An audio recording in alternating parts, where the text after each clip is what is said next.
Masih dari Kota Ambon, Tribuners, sudah penuh sampah kawasan TPS Ahuro Ambon diperparah dengan kondisi jalan rusak. Penumpukan sampah di tempat penampungan sementara atau TPS Ahuro Arbes nampak terus terjadi.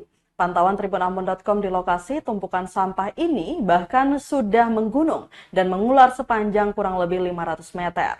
Karena musim penghujan, tumpukan sampah ini pun juga meluber ke badan jalan dan sedikit mengganggu aktivitas kelancaran lalu lintas di lokasi sekitar. Bau tak sedap pun tak dapat terhindarkan. Tak hanya itu Tribuners, kondisi ini pun makin diperparah dengan kerusakan jalan yang menghantam sebagian badan jalan.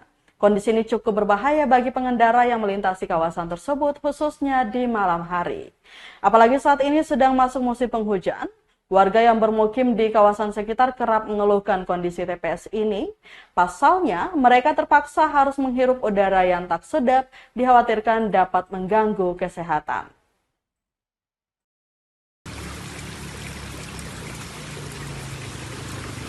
Download Tribun X sekarang, menghadirkan lokal menjadi Indonesia.